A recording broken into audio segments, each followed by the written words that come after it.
Hi hello नमस्कार मैत्रिणींनो, मी सोनाली स्वागत करते तुमचं आजच्या एका नवीन व्हिडिओमध्ये। आजच्या व्हिडिओमध्ये आज आपण बघणार आहोत डीप व्ही नेक फ्रंट बाजू पुढच्या बाजूला आपण व्ही नेक कटिंग करणार आहोत आणि बॅक साईडला इथे बघा असा ग्लास शेप मध्ये आपण ब्लाउजची कटिंग करणार आहोत। तर इथं बघू शकता सेम याच पद्धतीने आपल्याला हा जो ब्लाउज आहे तो स्टिच करायचा आहे, जसा मापाचा दिलेला आहे तसाच कस्टमरने सांगितलेला आहे। तर इथे बघा आपल्या ग्लास शेप दिलेला आहे, तसंच आपल्याला इथं बॅक साईडला बनवायचा आहे आणि पुढच्या साईडला इथे बघा पी नेक दिलेला आहे। इथे बघू शकता एकदम डीप पी नेक आहे, 8.5 इंचाचा नेक आहे। आपल्याला थोडंसं कमी करायला सांगितलंय तर 7.5 इंचापर्यंत आपण पुढचा गळा घेणार आहोत आणि हाताला इथे आपण छोटेसे नॉर्मलचे पफ स्लीव्स दिलेले आहेत। तशा प्रकारे आपल्याला ब्लाउज स्टिच करायचा आहे। तर चला आता आपण अस्तरवर याची कटिंग करून घेऊया।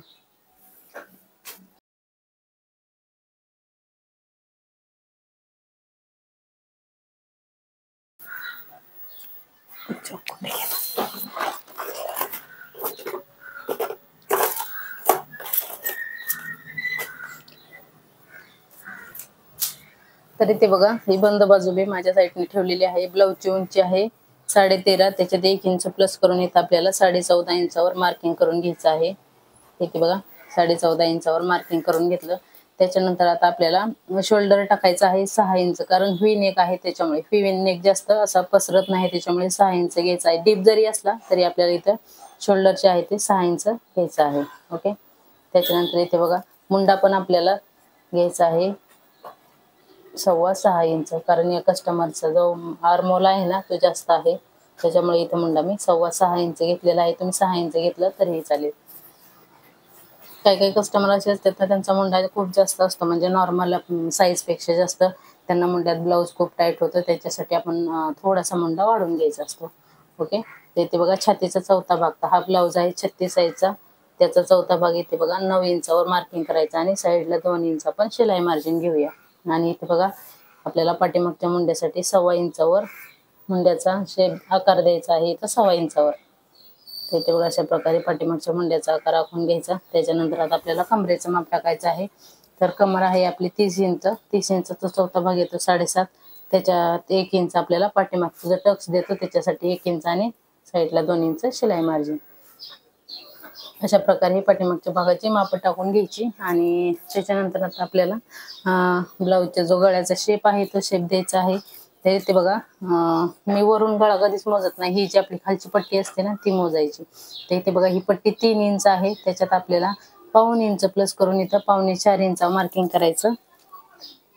इथं बघा खालच्या साईडला 3 इंच आहे, म्हणजे 3चा हाफ 1.5 इंच। इथे बघा खालची पट्टी 3 इंचाची होती, तर इथे 4.25 इंचावर मी मार्किंग करून घेतलं आणि इथं आपण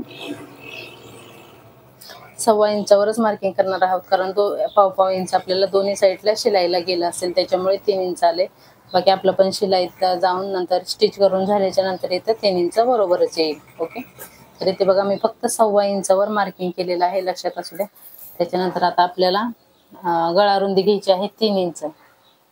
ओके, 3 इंच इथं गळा रुंदी घ्यायची आणि हे जे दोन्ही पॉईंट आहेत तिथं आपल्याला जोडून घ्यायचे आहेत।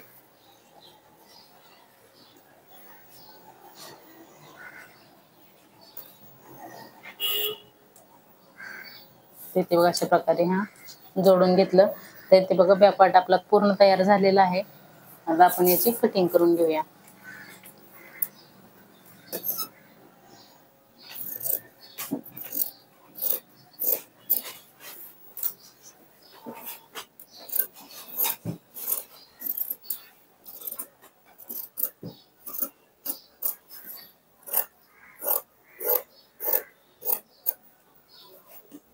तर इथे बघा बॅक पार्टची आता कटिंग झालेली आहे। आता फ्रंट पार्ट कटिंग करून घेऊया। तर फ्रंट पार्ट ओपन आहे, त्याच्यासाठी आपण माप पण ओपन साईडला चित्र टाकणार आहोत।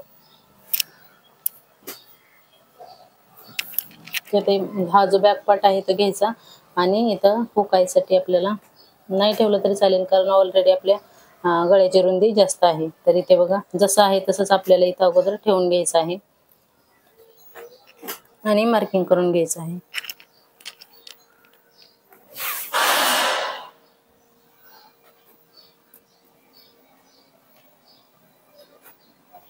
तर इथे बघा मार्किंग करून झालं, त्याच्यानंतर गळ्याची सुद्धा मी इथे मार्किंग करून घेतलेली आहे। आता हा जो बॅक पार्ट आहे तो इथं काढायचा. त्याच्यानंतर आपल्याला पुढच्या मुंड्याचा आकार द्यायचा आहे सगळ्यात अगोदर. तर जसं आपण बॅक पार्टला 6.25 इंच मुंड्याचं मार्किंग केलं होतं, तसंच इथं पण 6.25 इंचावर मुंड्याचं मार्किंग करून घ्यायचं आणि इथं अर्धा इंच आतमध्ये घेऊन इथं आपल्याला पुढच्या मुंड्याचा आकार देऊन घ्यायचा आहे. ओके. आता आता आपल्याला हा 4 टक्सचा ब्लाऊज आहे. त्याच्यासाठी खालच्या साईडला आपल्याला 2 इंचावर मार्किंग करून इथं सरळ लाईन आखून घ्यायची आहे. खूप सोपी पद्धत आहे आपले 4 टक्स ब्लाऊज कटिंग करण्याची. तर इथे बघा हे 2 इंचावर मी मार्किंग केलं. त्याच्यानंतर पुढच्या साईडला आपल्याला योगपट्टीचा शेप देण्यासाठी इथं वरती 1 इंच घ्यायचा आणि अशा प्रकारे इथं योगपट्टीचा शेप देऊन घ्यायचा. त्याच्यानंतर आता बघा आपल्याला पुढचा गळा जो आहे तो व्ही नेक बनवायचा आहे. तर की हा जो मापाचा ब्लाऊज होता त्याचं 8.5 इंच आहे. मग कस्टमरने आपल्याला 1 इंच कमी करायला सांगितलेलं आहे. त्याच्यामुळे आपल्याला 7.5 इंच घ्यायचं आहे. ते बघा इथून अशा प्रकारे टेप ठेवून जिथपर्यंत आपलं 7.5 तिथपर्यंत आपल्याला इथं मार्किंग करून घ्यायचं. तर इथे बघा 7.5 इंच आलं.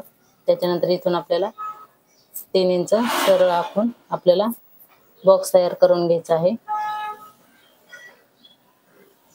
आणि याच्यातच आपल्याला व्ही नेकचा शेप देऊन घ्यायचा आहे. तर अगोदर सरळ आपल्याला सरळ लाईन आखून घ्यायची. सरळ लाईन आखून घेतली. त्याच्यानंतर बघा असं हलकसा आतून आपल्याला व्ही नेकचा शेप देऊन घ्यायचा आहे. एकदम स्ट्रेट व्ही नेक पण व्यवस्थित बसत नाही. थोडासा असा ब्रॉड घेतला ना म्हणजे छान दिसतो. ओके. तर आता आपल्याला मधल्या डॉटचं मार्किंग करायचं आहे. तर ही जी पट्टी आहे ती ह्याचं हाफ करून घ्यायचं, म्हणजे हा जो आपला सेंटर डॉट आहे तो इथं मधला डॉट तयार होतो. तर इथं मार्किंग केल्याच्या नंतर आतमध्ये आपल्याला 2.5 इंच घ्यायचं आहे. इथे बघा 2.5 इंच मार्किंग करायचं. हा मधल्या डॉटसाठी आपल्याला इथं 3.5 इंचावर मार्किंग करायचं आणि उभा आपल्याला 2.5 इंचावर मार्किंग करून घ्यायचं. आणि दोन्ही साईडला आपण हा जो डॉट आहे तो देणार आहोत 1-1 इंच. इकडच्या साईडला 1 इंच आणि इकडच्या साईडला 1 इंच. इथे बघा अशा प्रकारे हा मधला डॉट आपला इथं तयार होतो आणि इकडच्या साईडच्या डॉटला आपल्याला इथून 2.25 इंचावर मार्किंग करायचं आणि इथून क्रॉसमध्ये 1.5 इंचावर मार्किंग करायचं. तर इथे बघा 4 टक्स ब्लाऊजचे हे 4 डॉट आपले तयार होतात. आणि हा डॉट इकडं कुठे जोडायचा तर इथून खालून आपल्याला 2 इंच वरती घ्यायचं आणि इथून क्रॉसमध्ये हा डॉट आपल्याला इथं जोडायचा असतो. तर इथे बघा आता आपण 2 इंच डॉटसाठी घेतलेला आहे. तर इकडच्या साईडला पण आपल्याला 2 इंच एक्स्ट्राचं वाढून घ्यायचं, कारण हा डॉट मारल्याच्या नंतर इथला स्पेस कमी होतो ना त्याच्यामुळे. आणि इथला पण डॉट मारायला आपल्याला अर्धा इंच जातं. तर इथे बघा अर्धा इंच आपल्याला इकडं वाढून घ्यायचं आणि अशी तिरकी लाईन आपण हा जो पार्ट आहे तो इथं जोडून घ्यायचा. इथे बघा अशा प्रकारे योगपट्टीचं थोडंसं हलकासा राऊंड मध्ये आपल्याला इथं शेप देऊन घ्यायचा आहे. तर इथे बघा पुढच्या भागाचे पण इथं आपले मार्किंग करून झालेलं आहे. आता आपण याची कटिंग करून घेऊया आणि नेक आपण स्टिच करतानाच कट करणार आहोत.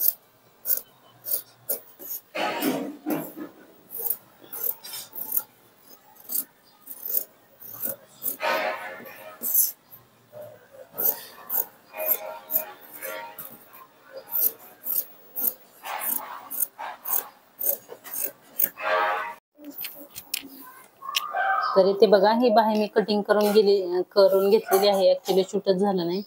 तर इथे बघा बाही आपली 9.5 इंचाची आहे तयार. 10.5 इंच मार्किंग करून घेतलं आणि वरती पपसाठी मी 2 इंच घेतलेला आहे आणि मुंडा आहे आपला 8.5 इंच. इथे बघा 8.5 इंच घेतलेला आहे. साईडला 2 इंच आपल्याला शिलाई मार्जिनचं जॉईंट द्यायला लागणार आहे नंतर. आणि दंडगेर 6 इंच घेतला आणि 2 इंच मार्जिन. अशा प्रकारे ही बाही कटिंग करून घेतलेली आहे. ओके. तर आता आपण योगपट्टी कटिंग करूया. तर योगपट्टीसाठी बघा पुढच्या साईडला 4 इंच घ्यायचं, पाठीमागच्या साईडला आपल्याला 3 इंच घ्यायचं.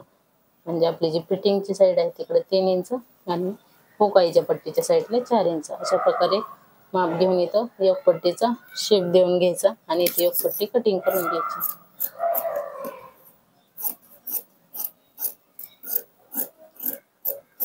ते इथे बघा योगपट्टी कटिंग करून झाली. पूर्ण ब्लाऊजची आपल्या कटिंग झालेली आहे. आता हे जे पार्ट आहेत ते आपण ब्लाऊज पीसवर ठेवून कटिंग करून घेऊया आणि याची नेक्स्ट व्हिडिओमध्ये मी तुम्हाला स्टिचिंग दाखवते. ओके.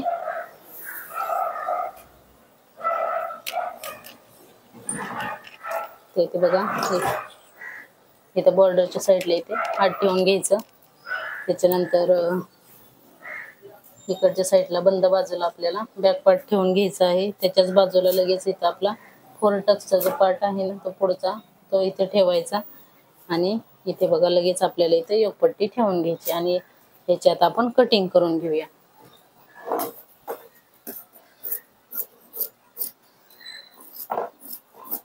तुमच्याकडे कधी कधी असे वेगळ्या प्रकारचे ब्लाऊज स्टिच करायला येतात का, तेही मला कमेंट करून सांगा. आणि कसा वाटला आजचा व्हिडिओ तेही कमेंट करून नक्की सांगा. आवडला असेल तर लाईक करा, शेअर करा आणि चॅनलवर नवीन असाल तर चॅनलला सबस्क्राईब नक्की करा.